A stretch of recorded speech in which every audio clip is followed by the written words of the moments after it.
जम्मू कश्मीर के नौगाम में आतंकियों ने जम्मू कश्मीर पुलिस के एक इंस्पेक्टर की गोली मारकर हत्या कर दी। परवेज अहमद डार नाम के वो पुलिस अधिकारी नमाज पढ़कर अपने घर लौट रहे थे कि तभी घात लगाकर बैठे दो आतंकियों ने उन पर गोलियां बरसा दी। इस घटना का एक सीसीटीवी वीडियो भी सामने आया जिसमें परवेज अहमद डार अपने घर की तरफ बढ़ते नजर आए। तभी वहां पहले से मौजूद दो आतंकियों ने उनका पीछा शुरू किया और फिर पीछे से उन पर गोलियां दाग दी। दोनों आतंकियों के पास पिस्तौल थी जिससे उन्होंने एक के बाद एक कई फायरिंग किए। जैसे ही परवेज अहमद जमीन पर गिरे, दोनों आतंकी वहां से फरार हो गए। आनन फानन में उन्हें अस्पताल ले जाया गया लेकिन उन्हें नहीं बचाया जा सका। जैसे ही उनका शव घर पहुंचा, वहां मातम पसर गया। उनकी शहादत की खबर मिलते ही बड़ी तादाद में लोग उनके घर पर इकट्ठा हो गए। जम्मू कश्मीर के लेफ्टिनेंट गवर्नर मनोज सिन्हा के साथ महबूबा मुफ्ती और उमर अब्दुल्ला ने इस आतंकी हमले की निंदा की और शहीद परवेज अहमद डार को नमन किया। जयपुर में वैक्सीन लगाने में देरी होने पर लोग भड़क गए और उन्होंने खूब हंगामा किया। वहां के एक वैक्सीनेशन सेंटर पर देखते ही देखते बात इतनी बढ़ गई कि मारपीट की नौबत आ गई और स्वास्थ्य कर्मियों ने लोगों को वैक्सीनेशन सेंटर से बाहर निकाल दिया। इससे पहले टीका लगवाने पहुंचे लोगों और स्वास्थ्य कर्मियों के बीच खूब बहस हुई। लोगों ने आरोप लगाया कि वहां आई आम जनता को अनदेखा किया गया और केवल उन लोगों को टीका लगा जो स्वास्थ्य कर्मियों के जानने वाले हैं। इस बात पर वैक्सीन लगाने वाले भड़क गए। उन्होंने पहले तो आरोप लगाने वालों को प्यार से समझाया, लेकिन जब ये तरीका बेअसर हो गया तो उन्होंने जैसे को तैसे के अंदाज में जवाब दिया और हंगामा करने वालों को बाहर निकाल दिया और टीका लगाना बंद कर दिया।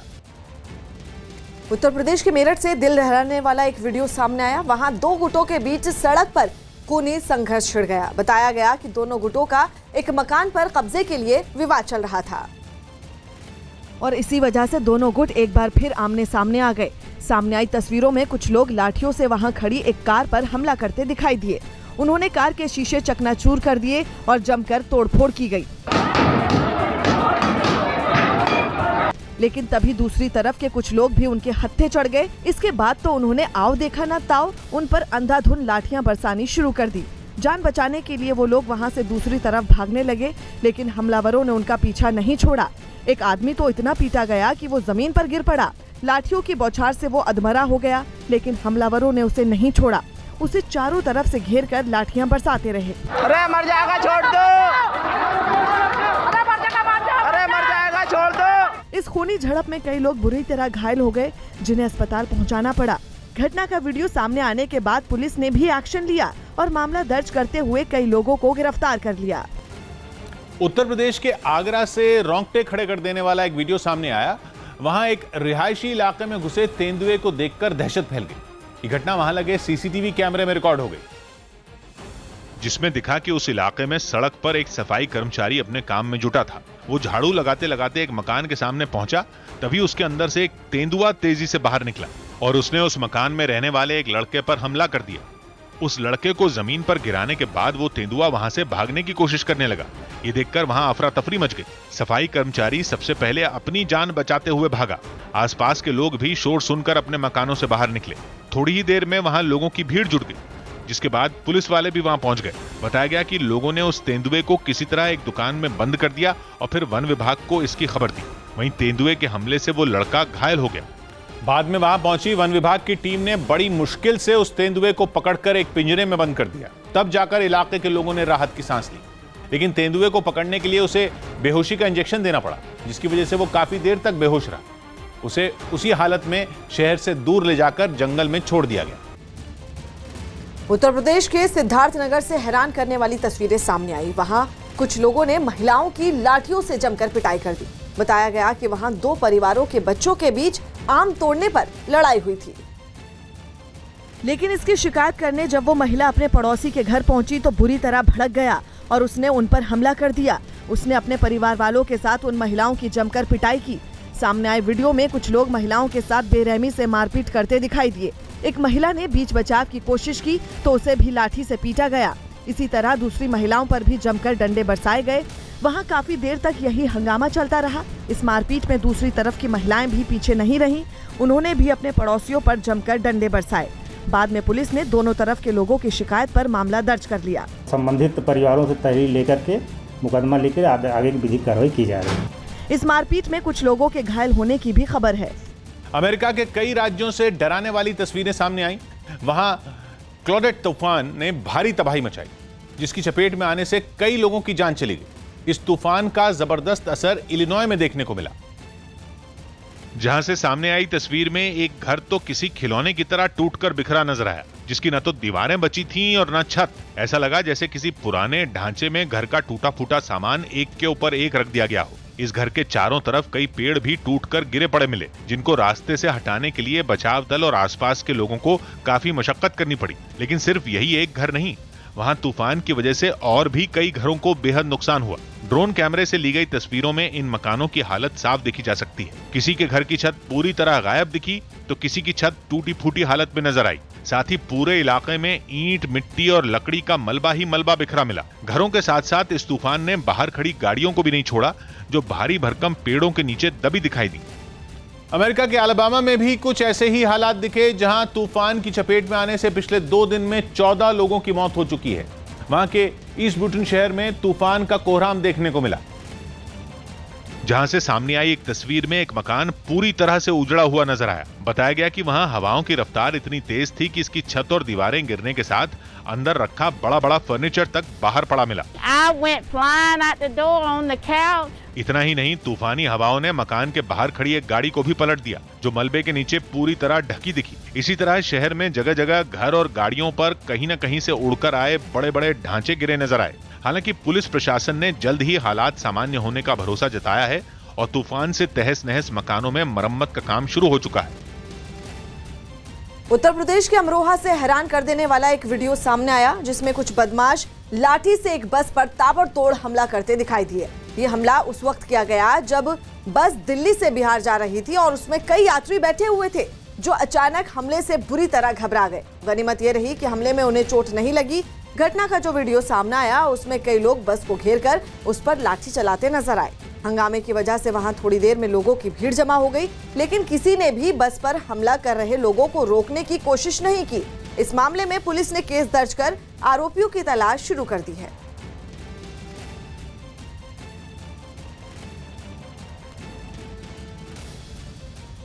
कुछ युवक पिठोर से बस में चढ़े और गजरोला में वहाँ ड्राइवर और इस बस संचालकों पर उन्होंने मारपीट की है। जो सवारी है उसमें किसी को कोई चोट नहीं आई है। जैसे ही पुलिस को सूचना प्राप्त हुई है, तत्काल चौकी इंचार्ज की तरफ से ही मुकदमा पंजीकृत करा लिया गया है। बिहार और बंगाल के कई इलाकों में बारिश थमने के बाद भी लोगों की मुश्किलें कम होने का नाम नहीं ले रही हैं। बिहार के कुछ इलाकों में उफान पर बह रही नदियों ने कई रास्तों को तोड़ दिया, जिससे लोगों की परेशानी बढ़ गई। समस्तीपुर में तो कई गांवों को पक्की सड़क से जोड़ने वाला एक कच्चा रास्ता भी सैलाब में बह गया, जिसके बाद उन गांवों के कुछ लोगों ने जान जोखिम में डालकर सैलाब के बीच से टूटे हुए रास्ते को पार किया। कुछ लोग तो रास्ता टूटने के बाद वहां बह रहे पानी में मछलियां पकड़ने के लिए उतर गए। कुछ ऐसे ही हालात नवादा में भी देखने को मिले, जहां पिछले कुछ दिनों में हुई बारिश की वजह से नारदीगंज इलाके की तरफ जाने वाला रास्ता टूट गया। ये रास्ता ब्रिज टूटा पड़ा है, इस बार जाने में दिक्कत हो रहा है। उस रास्ते पर इतना पानी भर गया कि किसी ने भी उसे पार करने की हिम्मत नहीं की और कई किलोमीटर लंबा रास्ता तय करके लोगों को दूसरी तरफ जाना पड़ा। इस बार बिहार में जो बारिश हुई, उससे गंडक नदी भी उफान पर आ गई थी और उसके पानी ने गोपालगंज समेत कई इलाकों में तबाही मचाई। हालांकि उन इलाकों में बारिश रुक चुकी है, लेकिन कई गांवों में अब भी नदी का पानी भरा हुआ है। वहां के एक गांव से सामने आई तस्वीरों में कुछ लोग घुटनों तक पानी में डूबकर एक चारपाई पर एक बीमार बच्चे को अस्पताल ले जाते नजर आए। तबीयत खराब है लड़का, कोई से हम लोग पैदल लेकर जा रहे हैं पानी हम। यहाँ कोई व्यवस्था नहीं है, कुछ भी नहीं है। बताया गया कि जब गांव में पानी भरा तो ज्यादातर लोग वहां से सुरक्षित ठिकानों की तरफ निकल चुके थे, लेकिन बाकी लोग सरकारी मदद के इंतजार में वहीं रुक गए। और ऐसी ही मदद का इंतजार बंगाल के पश्चिमी मेदिनीपुर के उन इलाकों के लोगों को भी करना पड़ा, जहां बारिश बंद होने के बाद भी लोगों की परेशानी कम नहीं हुई। असल में पश्चिमी मेदिनीपुर समेत कई जिलों में बारिश के बाद नदियां उफान पर आ गई, जिनका पानी अब तक कई इलाकों में जमा है। पश्चिमी मेदिनीपुर के एक इलाके से सामने आई तस्वीरों में बाजार के बीच नावें चलती नजर आईं। लोगों की मदद के लिए ये नावें प्रशासन की तरफ से नहीं चलाई गईं, बल्कि इलाके के कुछ लोगों ने किराए पर सड़कों पर नावें उतार दी। 3 से 4 फीट तक पानी से भरी सड़कों को पार करने के लिए कई लोगों ने इन नावों का सहारा लिया। कुछ लोग तो कमर तक पानी में डूबकर सड़कों को पार करते नजर आए। ये सब प्रॉब्लम बहुत ही बड़ा प्रॉब्लम है, हर साल ऐसे ही हो रहा है।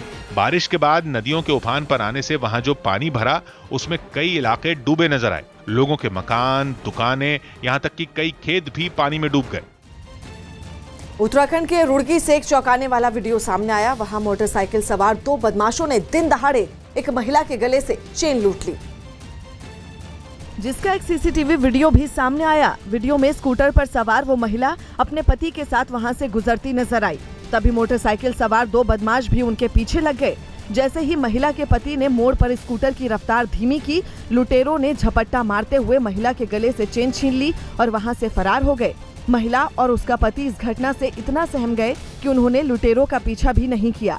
बाद में पुलिस को मामले की जानकारी दी गई, जिसके बाद लुटेरों के खिलाफ मामला दर्ज किया गया। मुकदमा दर्ज किया गया है, उनकी तलाश की जा रही है। वहाँ इस तरह के कई मामले पहले भी सामने आ चुके हैं, लेकिन इस बार तो बेखौफ बदमाशों ने भीड़भाड़ वाली सड़क पर ही घटना को अंजाम दे दिया।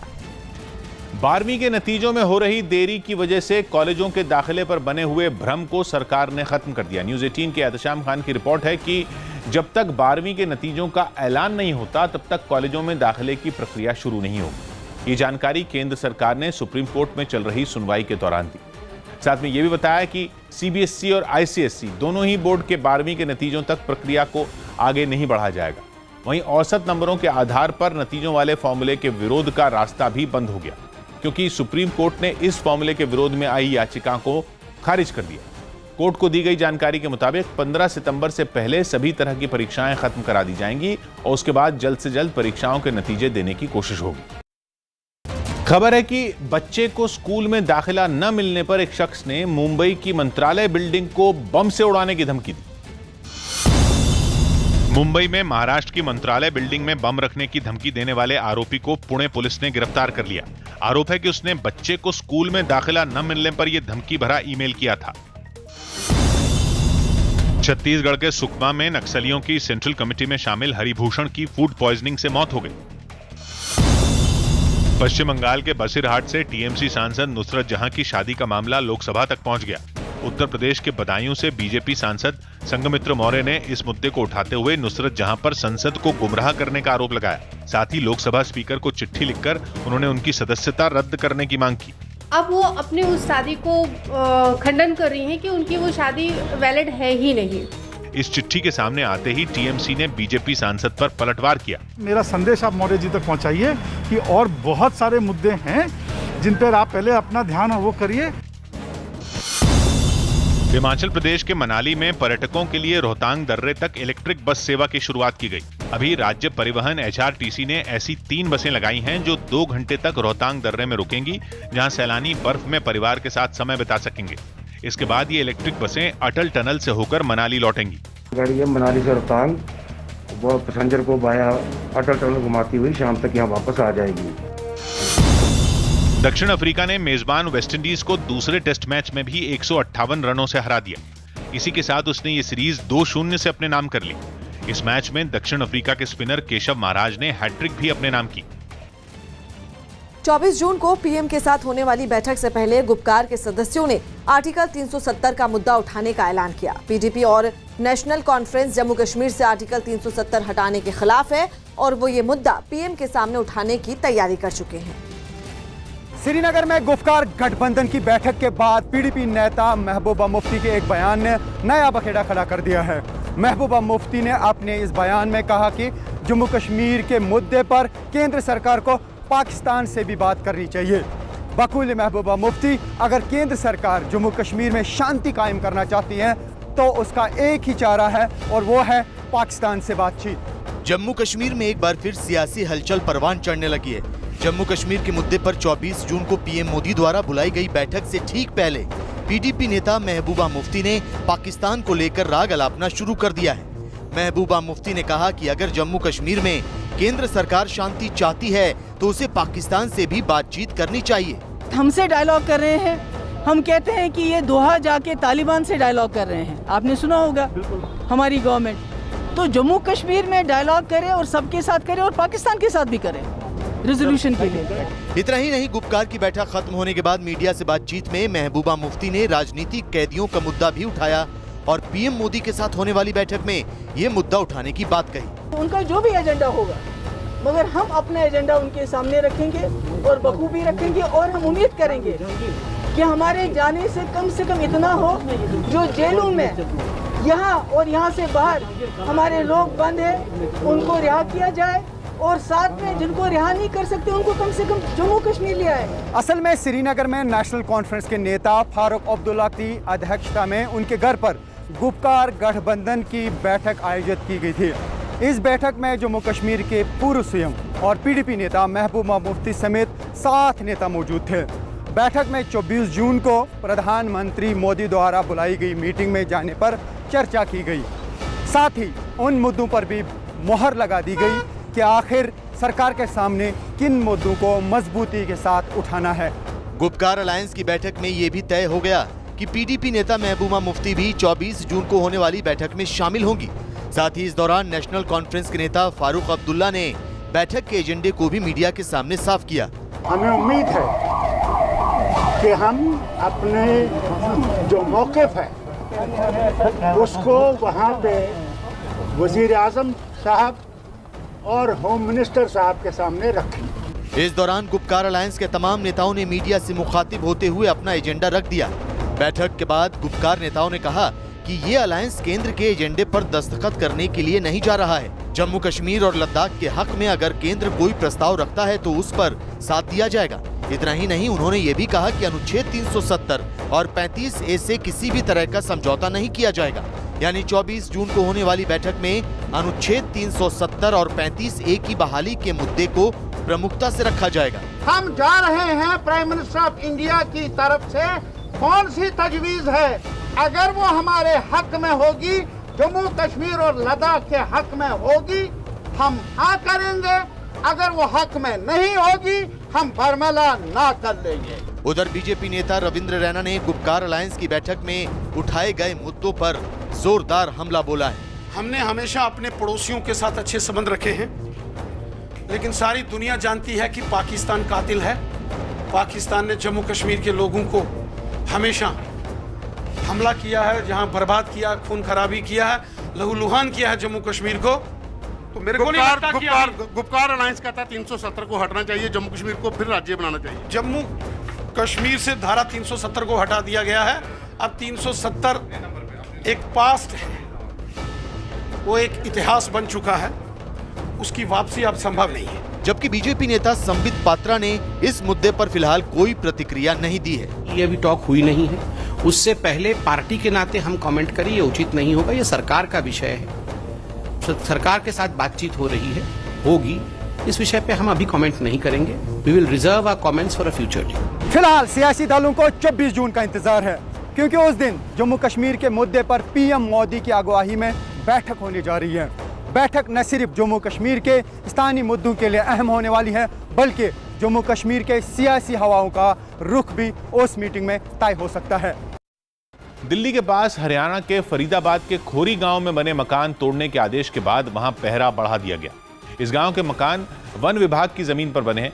यही वजह रही कि सुप्रीम कोर्ट ने उन्हें तोड़ने का आदेश दिया, जिसके बाद गांव के मकानों पर नोटिस चिपका दिया गया और वहां जाने वाले हर रास्ते पर पुलिस का पहरा लगा दिया। खोरी गांव के लोग अपना मकान नहीं तोड़ने देने की बात पर अड़े हुए हैं और प्रशासन जल्द से जल्द कार्रवाई करने के मूड में है। इसीलिए सुप्रीम कोर्ट के आदेश का पालन करने से पहले गांव की सीमाओं पर हरियाणा पुलिस के जवान तैनात कर दिए गए। खोरी गांव के जितने भी रास्ते हैं उन सभी रास्तों पे इस तरीके से बैरिकेडिंग कर दी गई है। गांव के जो अंदर हैं उन्हें बाहर आने की इजाजत नहीं है, जो बाहर के लोग हैं उन्हें अंदर जाने की इजाजत नहीं है। इस गाँव में हजारों लोग रहते हैं, इसलिए उनके मकानों को तोड़ने से पहले प्रशासन ने पूरी सावधानी बरती और गांव को सील कर दिया। प्रशासन इस गांव से केवल उन्हीं लोगों को बाहर आने की इजाजत दे रहा है जो अपना मकान खाली करके निकल रहे हैं। वैसे अब तक गांव के किसी परिवार ने अपना मकान नहीं छोड़ा है, उल्टा उन्होंने सुप्रीम कोर्ट के फैसले के खिलाफ प्रदर्शन किया और हाथों में बैनर लेकर सरकार से मांग की कि उन्हें बेघर न किया जाए। इन लोगों के चेहरे देखकर जाहिर हो गया कि आशियाना छीनने के डर ने इन लोगों को कितना बेबस कर दिया है। घर बनाने में अपनी जिंदगी भर की कमाई लगा चुके इन लोगों को सूझ ही नहीं रहा कि वो करें तो करें क्या।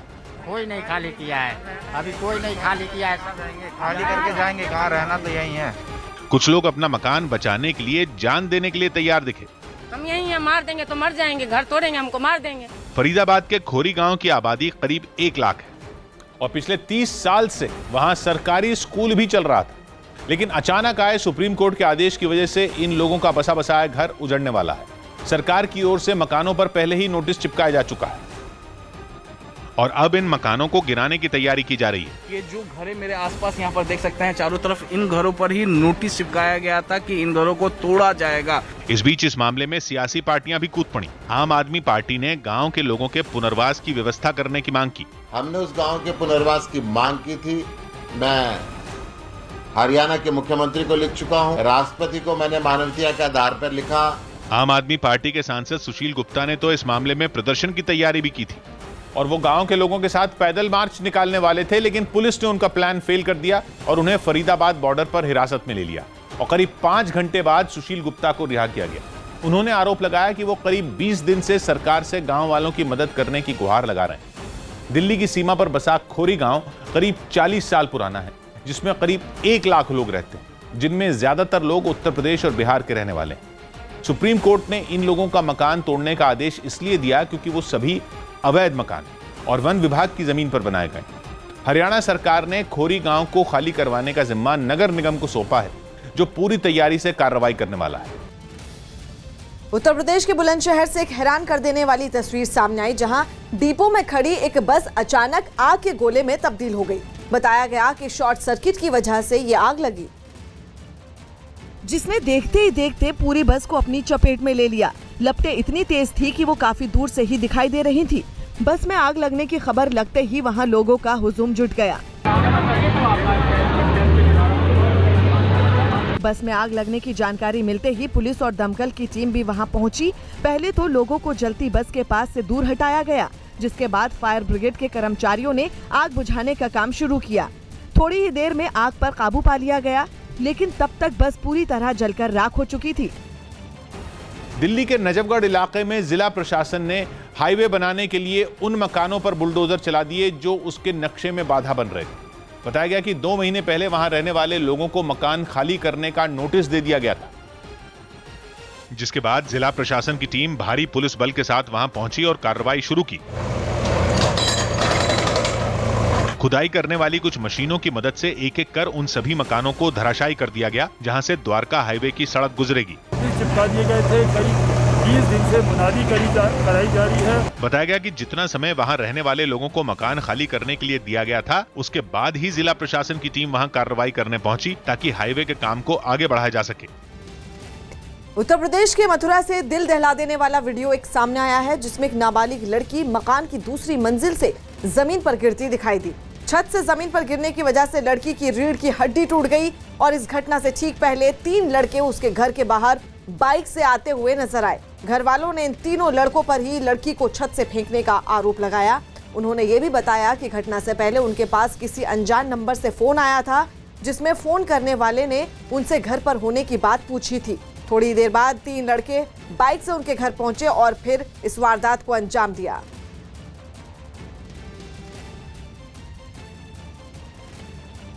एयरपोर्ट से हैरान करने वाली कुछ तस्वीरें सामने आई। वहां मुंबई जाने से रोकने पर एक यात्री ने जमकर हंगामा किया। यह घटना एक दिन पहले की है। बताया गया कि उस यात्री के पास RT-PCR टेस्ट की नेगेटिव रिपोर्ट नहीं थी, जबकि महाराष्ट्र जाने के लिए इस रिपोर्ट का होना जरूरी है, जिसके लिए इस यात्री को भी दिल्ली हवाई अड्डे पर टोका गया, लेकिन उसने बहानेबाजी शुरू कर दी, जिसके बाद उसे एयरपोर्ट पर मौजूद सुरक्षा कर्मियों ने जबरन बाहर निकाला। उसे घसीटते हुए वो बाहर ले गए। इससे पहले उसने वहां खूब बवाल किया। वो एयरपोर्ट के स्टाफ से भिड़ गया। पैसा जाता, तोरे घर से कुछ जाता का? हद तो तब हो गई जब वो खुद को कोरोना पॉजिटिव बताते हुए उनके पास जाने लगे। कोरोना जिस एयरलाइन से वो जाने वाला था, उसने बताया कि उस आदमी को टिकट की पूरी रकम रिफंड कर दी गई है। बिहार के भागलपुर में गंगा नदी में बाढ़ आने के बाद सड़क का हिस्सा उसमें समा गया, जिसकी वजह से सड़क पर आना जाना रुक गया। बताया गया कि सड़क कई गांव को जोड़ती है, लेकिन लगातार हो रहे कटाव की वजह से कई गांवों का संपर्क टूट गया। लोगों ने आरोप लगाया कि नदी का कटाव रोकने के लिए प्रशासन कोई कदम नहीं उठा रहा है। अभी हम खड़े हैं सबौर प्रखंड के रजंदीपुर पंचायत स्थित संत नगर जो पथ है, यहाँ का रजंदीपुर संत नगर पथ, वहाँ पर आप देख सकते हैं कि गंगा का रौद्र रूप यहाँ पर देखने को मिल रहा है और जो कटाव है काफ़ी तेजी से हो रहा है। सड़क जो बनी हुई थी यहाँ पर, वो पक्की सड़क को पूरी तरीके से कटाव में बह चुकी है और 200 मीटर लगभग यहाँ से ज़्यादा यहाँ पर कटाव हो चुका है और जो पक्की सड़क बनी हुई थी वो गंगा में विलीन हो चुकी है और यहाँ पर लोग जो हैं काफ़ी भयभीत हैं। लोगों का कहना है कि अब उनके घर का क्या होगा। वहीं कहीं से भी कोई सरकार की ओर से कोई पहल यहाँ पर जियो बैग देने की जो बात होती है या कटाव विरोधी काम होता है, वो यहाँ पर होता नजर नहीं आ रहा है।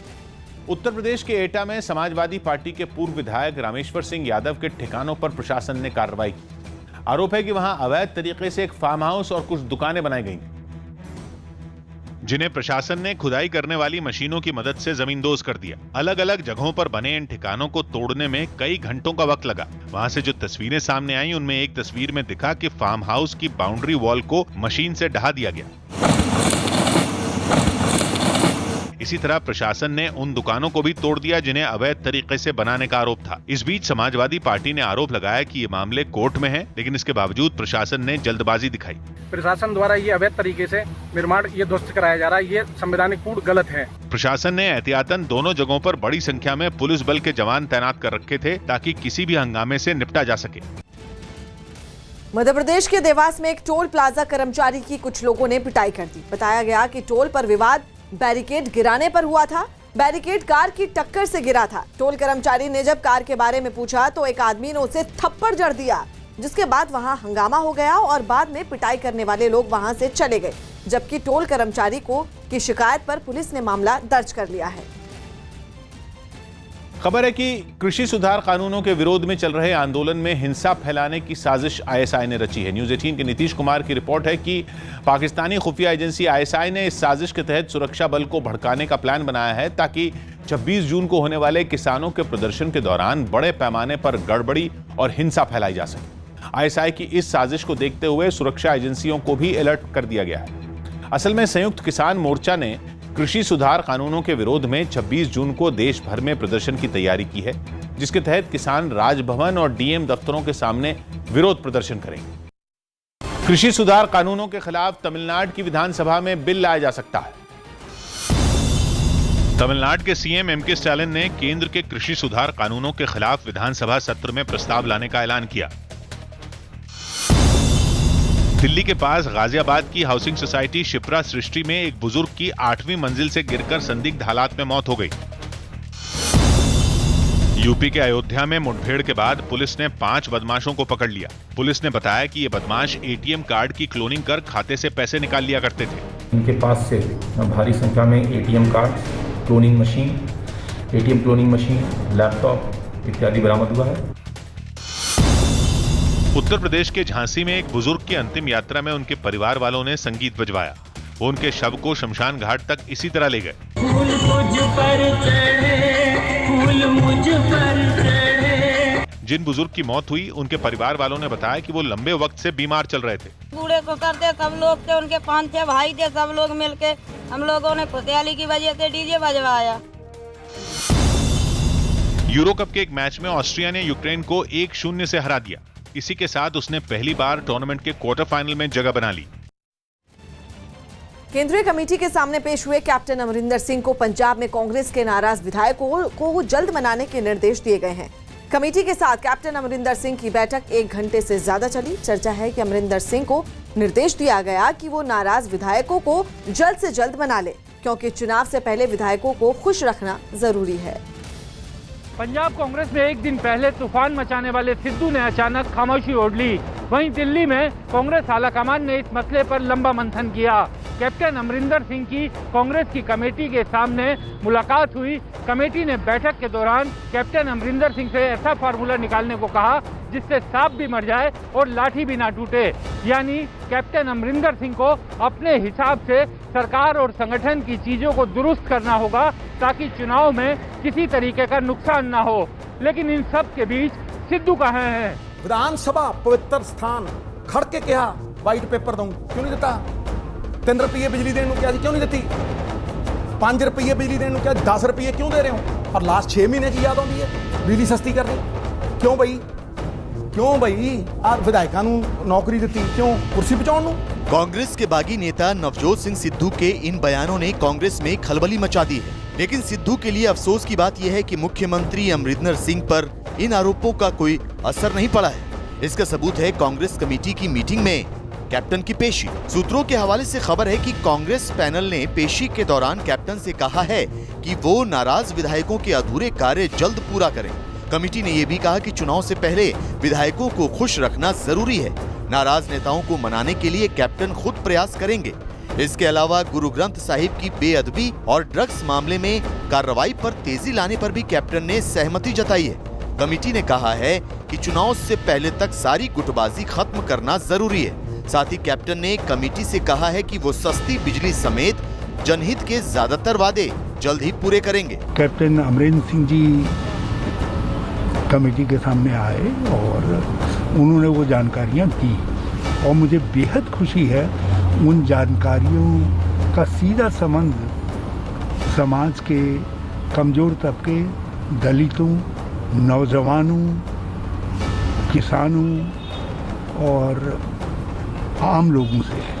कैप्टन की पेशी के बाद कमेटी ने उन्हें आगे बढ़ने का ग्रीन सिग्नल दे दिया है। लेकिन इस बीच सिद्धू ने कांग्रेस पैनल और ज्वाइंट मीटिंग को लेकर एक और बागी ट्वीट कर दिया। उन्होंने लिखा, तीसरी बार फेक न्यूज। कांग्रेस पैनल या आला कमान के साथ मेरी ज्वाइंट मीटिंग ना तो पहले थी और ना अब है, लेकिन बार बार मीडिया के सामने सच बताने के बावजूद 22 जून को मेरी ज्वाइंट मीटिंग को लेकर झूठा प्रचार किया जा रहा है। वहीं कमेटी के साथ लंबी मुलाकात के दौरान कैप्टन अमरिंदर सिंह ने पूरे विवाद को सुलझाने का वायदा किया। कमेटी ने भी सिद्धू के मुकाबले कैप्टन अमरिंदर सिंह पर ज्यादा भरोसा जताया। सिद्धू के साथ दिक्कत यह है कि ना तो वो कमेटी के सामने पेश हो रहे हैं और ना ही पार्टी के मुताबिक सही मंचों पर अपनी बात कह रहे हैं। वो केवल मीडिया और सोशल मीडिया के सहारे कैप्टन और उनकी सरकार को निशाना बना रहे हैं। इसे लेकर आला कमान भी नाराज है।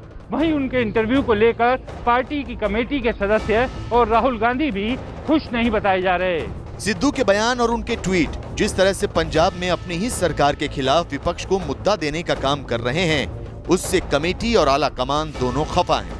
खबर है कि सिद्धू ने लाख कोशिशों के बावजूद कमेटी से बात नहीं की। इस तरह से वो आला कमान पर भी दबाव बनाने की कोशिश कर रहे हैं, लेकिन फिलहाल उनका ये दांव उल्टा पड़ता नजर आ रहा है। नहीं, ऐसा कोई बात नहीं है।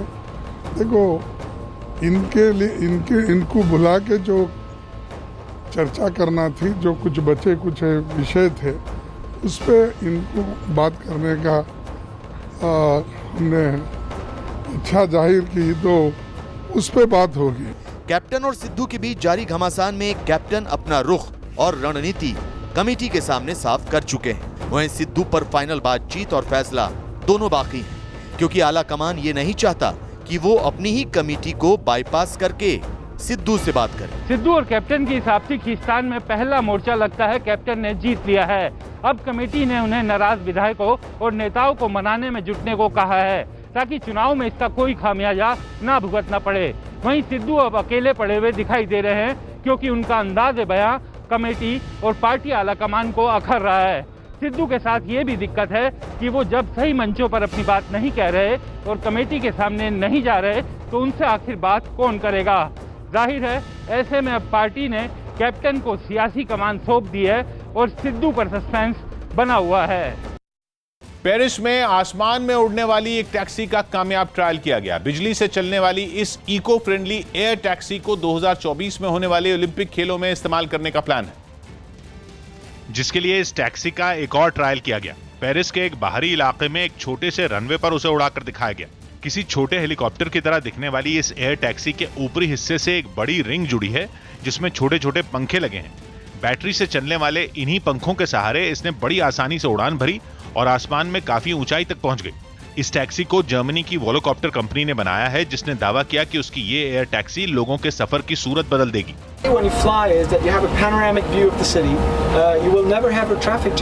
इस एयर टैक्सी में 2 लोग आराम से सफर कर सकते हैं और ये 200 किलो तक का भार उठाकर 110 किलोमीटर प्रति घंटा की रफ्तार से उड़ सकती है। ये उड़ने वाली टैक्सी जीपीएस की मदद से खुद अपनी मंजिल ढूंढ लेगी। यही नहीं, इसे मोबाइल ऐप के जरिए बुक किया जा सकेगा।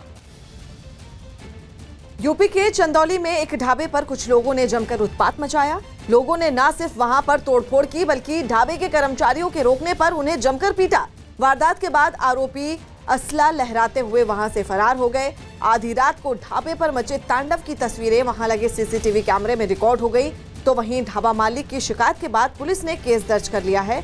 आरोप है कि ढाबे पर आए लोग शराब पीने की जिद कर रहे थे और उन्हें रोकने पर उन्होंने तोड़फोड़ करना शुरू कर दिया। 4 दिन पहले जो ना धमकी आई थी, 2 बजे रात में ये लोग जो ना रूम में घुस के धमकी दिए जान से मारने के लिए।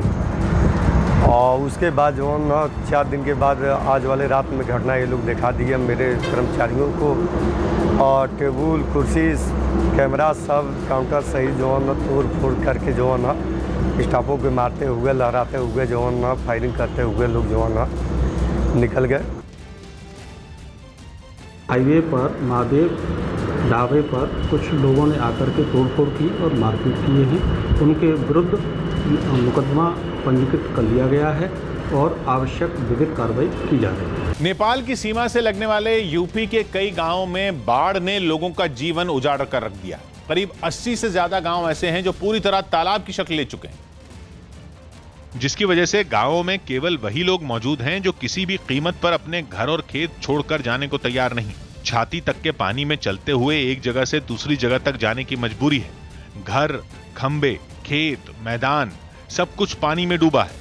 लखीमपुर खीरी जिले की 5 तहसीलें बाढ़ की मार झेल रही हैं, जिनमें कई गांवों की शक्ल ऐसी ही है। शारदा नदी और घाघरा नदी पिछले कई दिनों से लोगों को डरा रही हैं, जिसकी बड़ी वजह नेपाल से लगातार छोड़ा जा रहा पानी है, जिसकी वजह से सरकारी एजेंसियों ने लोगों को गांव छोड़कर ऊंची जगहों पर पहुंचने को कह दिया है। क्योंकि नेपाल की तरफ से पानी छोड़ा जाना अभी बंद नहीं हुआ है, इसलिए यूपी सरकार ने बाढ़ की मार झेल रहे लोगों की मदद के लिए 21 बाढ़ केंद्र और 40 बाढ़ चौकियां बनाई, जिनके जरिए मुसीबत झेल रहे लोगों तक मदद पहुंचाने का काम किया जा रहा है। 100 से ज्यादा गांवों में बाढ़ की वजह से अब तक हजारों एकड़ फसल पूरी तरह बर्बाद हो चुकी है, जबकि सरकारी एजेंसियों को नेपाल की तरफ से मिली जानकारी के मुताबिक अभी करीब 4 लाख क्यूसेक पानी और छोड़ा गया है, जो किसी भी समय पहुंच सकता है। ये पानी पहुंचने के बाद घाघरा और शारदा नदियों का जलस्तर बढ़ना तय है, और अगर ऐसा हुआ तो लखीमपुर खीरी के अलावा कुछ और जिले भी बाढ़ की चपेट में आ सकते हैं। दूसरी तरफ उत्तर प्रदेश के कुछ जिले ऐसे हैं जहां आफत की वजह नेपाल से आ रहा पानी नहीं बल्कि लगातार हो रही बारिश है। ऐसे ही जिलों में यूपी का मुरादाबाद भी है, जहां नदियां उफान पर हैं। पानी बढ़ने की वजह से नदी पर बना एक पुल पहले ही टूट चुका है, इसलिए अब लोगों को जान दांव पर लगाकर नदी पार करनी पड़ रही है। पानी की सतह पर चलती दिख रही घास असल में पशुओं का चारा है, जो एक बैलगाड़ी पर रखा गया। पूरी बैलगाड़ी पानी में डूबी दिखी, यहाँ तक कि साथ में चल रहे लोगों के भी गर्दन तक पानी पहुंच गया। लहरें थोड़ी सी भी तेज हुई तो इंसान तो क्या, बैलों के भी बहने का खतरा है। फिर भी कुछ लोग जान दांव पर लगा रहे हैं, तो कुछ लोग नाव के सहारे रास्ता पार करने को मजबूर हैं। नाव का सहारा ले रहे हैं, नाव चल रही साहब। मौसम विभाग ने यूपी के कई इलाकों में अभी और बारिश का अलर्ट दिया है। फ्रांस से हैरान करने वाली तस्वीरें सामने आई। वहां मौसम की मार झेल रहे शहर गांस में जोरदार बारिश के बाद बाढ़ जैसे हालात हो गए, जिससे लोगों की मुश्किलें बढ़ गईं, क्योंकि मूसलाधार बारिश के बाद वहां सड़कें नदी में तब्दील हो गईं। तस्वीरें हम आपको दिखा रहे हैं कि किस तरह से सड़कों पर चारों तरफ पानी ही पानी नजर आया और सड़क पर भरे पानी में कई गाड़ियां फंसी हुई नजर आईं और लोगों को आने जाने में खासी दिक्कतों का सामना करना पड़ा। इस दौरान सड़क पर पानी का बहाव तेज होने की वजह से वहां लोगों के साथ हादसा होने का खतरा बना हुआ है। राजस्थान के धौलपुर से दिल दहला देने वाली एक तस्वीर सामने आई। वहां रेत के अवैध कारोबार से जुड़े लोगों पर जब कार्रवाई की गई तो उन्होंने पुलिस टीम पर ही हमला कर दिया। इस मामले में एक आरोपी को बाद में गिरफ्तार कर लिया गया, लेकिन उसकी गिरफ्तारी से पहले उसके साथियों और पुलिस के बीच मुठभेड़ हो गई। इसकी नौबत तब आई जब पुलिस की टीम ने अवैध तरीके से रेत ले जा रहे ट्रैक्टरों को रोकने की कोशिश की, जिस पर वो लोग रुकने के बजाय वहां से भागने लगे। इसी दौरान बदमाशों ने पुलिस पर फायरिंग भी की, जिसके बाद पुलिस ने भी जवाबी कार्रवाई करते हुए उनका पीछा किया, जिससे घबराकर रेत के अवैध कारोबारी अपनी ट्रैक्टर ट्रॉलियों को छोड़कर वहां से भाग गए। इस दौरान एक आरोपी को पुलिस ने पकड़ लिया। बाद में जिले के एसपी ने पुलिस वालों की इस बहादुरी की तारीफ की। जवाबी फायरिंग करते हुए 2 ट्रैक्टर ट्रॉली और एक व्यक्ति को दबोचा है। पुलिस ने पकड़े गए आरोपी के खिलाफ केस दर्ज कर लिया और दूसरे आरोपियों की तलाश में जुट गई। अमेरिका के कोलोराडो से दिल दहला देने वाली तस्वीरें सामने आई है। वहां दिन दहाड़े दो संदिग्धों और पुलिस वालों के बीच हुई गोलीबारी में एक संदिग्ध और एक पुलिस अधिकारी की मौत हो गई, जिसके बाद ड्यूटी के दौरान फायरिंग में मारे गए पुलिस अधिकारी के शव को सुरक्षाकर्मी एक काली वैन में रखकर ले गए। इस दौरान उस गाड़ी के साथ मोटरसाइकिल पर सवार दर्जनों पुलिसकर्मियों का काफिला चलता नजर आया, तो वहीं शूटिंग वाली जगह पर जांच अधिकारी और पुलिसकर्मियों का तांता लगा हुआ दिखाई दिया और आम जनता को वहां से दूर रहने की हिदायत दी गई। जांच अधिकारियों ने पूरे इलाके को सील कर मामले की तफ्तीश शुरू कर दी है और इस दौरान वहां सड़क पर फायरिंग में इस्तेमाल हुई गोलियों के खोखे भी पड़े हुए नजर आए। भारत बायोटेक की कोवैक्सीन के तीसरे चरण के ट्रायल के डेटा को एक्सपर्ट्स कमेटी की मंजूरी मिल गई। न्यूज 18 के रवि सिंह की रिपोर्ट है कि पिछले हफ्ते भारत बायोटेक ने कोवैक्सीन के तीसरे चरण के ट्रायल का डेटा एक्सपर्ट कमेटी को सौंपा था, जिसमें पाया गया कि कोरोना वायरस से लड़ने में भारत बायोटेक की ये वैक्सीन करीब 78% कारगर है। बताया गया कि तीसरे चरण में करीब 26,000 लोगों पर कोवैक्सीन का ट्रायल किया गया था और देखा गया था कि आखिर कोरोना से बचाव में ये वैक्सीन कितनी असरदार साबित हो सकती है। श्रीनगर के नौगाम में आतंकी हमले में एक पुलिस इंस्पेक्टर शहीद हो गए। इंस्पेक्टर परवेज अहमद डार को आतंकियों ने नमाज पढ़ते हुए गोली मार दी, तो वहीं उपराज्यपाल मनोज सिन्हा ने उनके निधन पर शोक जताया। दुनिया के कई हिस्सों के लिए परेशानी का सबब बन चुके कोरोना वायरस के नए रूप ने भारत में दस्तक दे दी है। दूसरी लहर के बीच कोरोना के नए रूप यानी डेल्टा प्लस वेरिएंट ने भारत के 3 राज्यों में दस्तक दी है, जहां 29 ऐसे मामले सामने आए हैं जिसने प्रशासन की नींद उड़ाकर रख दी है। भारत में कोरोना की दूसरी लहर की रफ्तार भले ही कमजोर हो गई है, लेकिन कोरोना वायरस ने अपना रूप बदलकर डराना शुरू कर दिया है। कोरोना के नए रूप को डेल्टा प्लस नाम दिया गया है, जिसे कोरोना के डेल्टा वेरिएंट से ज्यादा खतरनाक माना जा रहा है। दुनिया के कई देशों के लिए परेशानी की वजह बन चुका डेल्टा प्लस वेरिएंट भारत में भी बहुत तेजी से फैल रहा है। अब तक मिली जानकारी के मुताबिक कोरोना के डेल्टा प्लस वेरिएंट के करीब 29 मरीज मिल चुके हैं। इनमें सबसे ज्यादा मरीज कोरोना से सबसे ज्यादा प्रभावित महाराष्ट्र में मिले हैं। आंकड़ों के मुताबिक रत्नागिरी में 9, जलगांव में 7, मुंबई में 2 और सिंधुदुर्ग, ठाणे और पालगढ़ जिले में 1-1 मरीज मिले हैं। यानी महाराष्ट्र में कोरोना के डेल्टा प्लस वेरिएंट के अब तक 21 मरीज मिल चुके हैं। बदलते वक्त के साथ महाराष्ट्र सरकार ने कोरोना जांच सैंपल्स की जीनोम स्ट्रक्चरिंग कराने का निर्णय लिया है, जिसके तहत हर जिले से 100 सैंपल लिए जा रहे हैं। 15 मई से अब तक 7,500 सैंपल इकट्ठा किए गए हैं, जिनमें से 21 डेल्टा प्लस वेरिएंट के हैं। कोरोना के इस नए खतरनाक रूप डेल्टा प्लस का पहला मरीज मध्य प्रदेश की राजधानी भोपाल में मिला था। भोपाल में 65 साल की महिला में डेल्टा प्लस वेरिएंट की पुष्टि हुई थी। इसके बाद से अब तक मध्य प्रदेश में डेल्टा प्लस के 5 मरीज मिल चुके हैं। डेल्टा प्लस से पहले तो एक आया था, बाद में और आए थे, ऐसे करीब 5 केस आए थे और 4 जो हैं स्वस्थ हैं और जो एक की डेथ हुई है। जो 4 हैं उन्होंने वैक्सीन पूरी लगवा चुके थे। कोरोना के इस नए रूप ने दक्षिण के राज्य केरल में भी दस्तक दे दी है। केरल के 2 जिले पलक्कड़ और पथनमथिट्टा से जमा किए गए सैंपल से डेल्टा प्लस वेरिएंट के कम से कम 3 मामले सामने आए हैं। पथनमथिट्टा में एक 4 साल का बच्चा डेल्टा प्लस वेरिएंट का मरीज मिला। कोरोना का डेल्टा वेरिएंट बहुत तेजी से फैलने वाला पाया गया था। अब इसके डेल्टा प्लस में बदलने से दुनिया भर में इसे लेकर माथापच्ची शुरू हो गई है। ये कितनी तेजी से फैलता है, अभी इसकी जांच की जा रही है। The whole situation is so dynamic because of the variants that are now circulating, and as you said, the Delta variant is well on its way to becoming the dominant variant globally because of its significantly increased transmissibility. Bharat में corona के delta plus रूप जिन लोगों में मिला है, उनमें से कुछ ने वैक्सीन की 1 या 2 खुराक ले ली थी। माना जा रहा है कि इसी वजह से इनमें से ज्यादातर की हालत खराब नहीं हुई। हालांकि वैज्ञानिक अभी तक कोरोना के इस नए म्यूटेशन को लेकर किसी नतीजे पर नहीं पहुंचे हैं। ये भी तय है कि हर म्यूटेशन खतरनाक नहीं होता है, लेकिन फिलहाल जांच चल रही है कि ये नया वेरिएंट क्या वैक्सीन से मिलने वाली इम्यूनिटी को चकमा दे सकता है।